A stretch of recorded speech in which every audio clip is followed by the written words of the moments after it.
Bonjour, Alain, je représente l'école Léman-sur-Mer, école de bateaux, voiles et moteurs, lac et mer. Je vais vous présenter aujourd'hui le nœud de taquet.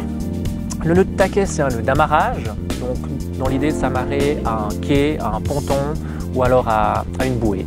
Donc pour faire mon nœud de taquet, je vais utiliser l'extrémité de l'amarre qu'on appelle le courant, à l'opposé du dormant qui ne va pas être actif dans l'exécution du nœud. Donc je vais prendre le courant, je fais un tour mort du taquet, je fais ensuite un 8 et il faut bien refermer ce nœud. Donc pour le refermer, je vais torsader mon amarre pour faire simplement une demi-clé et ainsi refermer mon nœud de taquet.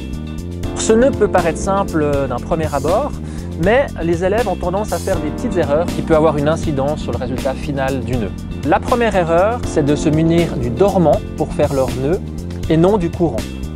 Le problème, c'est qu'une fois sous tension, le nœud va avoir tendance à se défaire.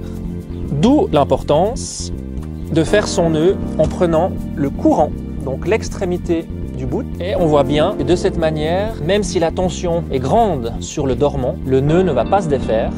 Et l'autre point positif, c'est que la tension a beau être forte, je peux défaire mon nœud avec 2 doigts, simplement, sans problème. La deuxième erreur que les élèves ont tendance à faire, c'est en finalité, quand on a terminé notre nœud, comme on l'a dit, on doit twister dans l'idée de faire une demi-clé.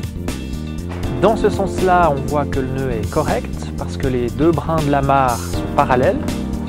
Par contre, si je twiste ma demi-clé dans l'autre sens, 1, elles ne sont pas parallèles dessous, et 2, on voit bien qu'on n'arrive pas à le fermer. Il se ferme très mal, donc il peut avoir tendance à s'ouvrir.